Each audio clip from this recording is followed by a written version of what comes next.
जो चैलेंजर थे संजीव बालियान साहब, इनके सबसे बड़े पैरोकार इस चुनाव में कौन उभर के आए? निशिकांत दुबे।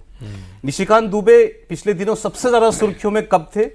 जब उन्होंने एक पॉडकास्ट में योगी जी पर सवाल हुआ और उन्होंने ये जब पूछा गया कि योगी जी बहुत पॉपुलर हैं, तो उन्होंने खुलकर कहा कि 2017 के इलेक्शन में वोट योगी जी के नाम पर नहीं पड़े थे, मोदी जी के नाम पर पड़े थे। आज भी वोट मोदी जी के नाम पर ही यूपी में पड़ते हैं। फिर कहा लेकिन वो लोकप्रिय तो बहुत हैं। तो उन्होंने कहा हिमंत बिस्वा शर्मा भी बहुत लोकप्रिय हैं, देवेंद्र फडणवीस भी बहुत लोकप्रिय हैं, और अमित शाह जितना लोकप्रिय तो कोई भी नहीं है।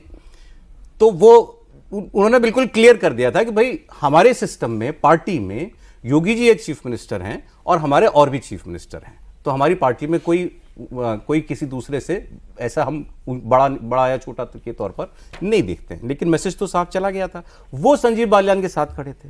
संजीव बालियान जी को उत्तर प्रदेश में जाना ही जाता है कि योगी जी से शायद उनकी बहुत दोस्ती नहीं है। उनके पीछे निशिकांत दुबे का खड़ा होना, निशिकांत दुबे के सर पे किसका हाथ है, नाम आपने स्वयं ही ले लिया। तो एक कड़ी तो यहां से सीधे जुड़ रही थी। दूसरा एंगल यहां से जुड़ गया कि रूडी साहब क्षत्रिय समाज से, राजपूत समाज से आते हैं।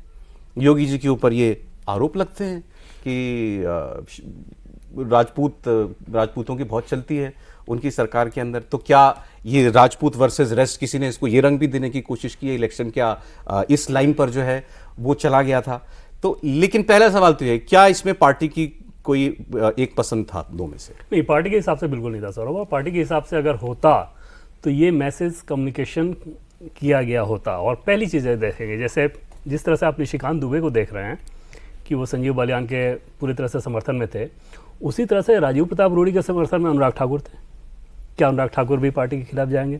क्या राजीव प्रताप रूडी पार्टी के खिलाफ जाएंगे? सवाल ही नहीं पैदा होता। अगर अमित शाह या पार्टी के टॉप लीडरशिप का कोई एक चॉइस होता तो एक मैसेज काफ़ी था इस चुनाव में किसी के बैठने के लिए, उन दोनों में से किसी पे भी मैं कह रहा हूँ।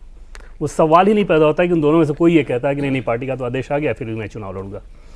दूसरी चीज़ देखिए कि राजीव प्रताप रूडी के हिसाब से कि ऐसा नहीं है कि बाद में कोई अपोजिशन उनके साथ आ गया या कुछ। जब उन्होंने नॉमिनेशन किया तो उनका जो पैनल है, ऑलरेडी राजीव शुक्ला एक कमेटी में, जितेंद्र रेड्डी एक कमेटी में, ये कांग्रेस के नेता हैं, त्रिची सिवा डीएमके के नेता हैं, उनकी कमेटी में। उनका अपना जो पैनल है 11 में से 10 जीते हैं, उसमें कांग्रेस के भी लोग हैं, डीएमके के भी लोग हैं। वो तो घोषित तौर पे क्लब का इलेक्शन जैसे होता है, जो क्योंकि दलीय प्रतिबद्धता के आधार पर इलेक्शन नहीं था, वो उसके तहत गए।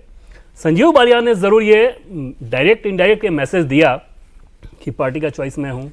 निशिकांत दुबे का आपने बताया क्योंकि वो साथ थे तो इसलिए ये मैसेज और चला गया। एक पार्टी के व्हिप हैं लोकसभा में सतीश गौतम, वो खुल्लम खुल्ला संजीव बालियान के साथ, उससे और मैसेज गया। तो इन सारी चीज़ों से ये मैसेज इनडायरेक्ट वे में जा रहा था, लेकिन पार्टी ने ऑफिशियली ये कम्युनिकेट नहीं किया था कि बीजेपी को इसके पक्ष में रहना है। और अगर ऐसा हुआ होता तो ना अनुराग ठाकुर इस काम को करते, ना राजीव प्रताप रूडी करते।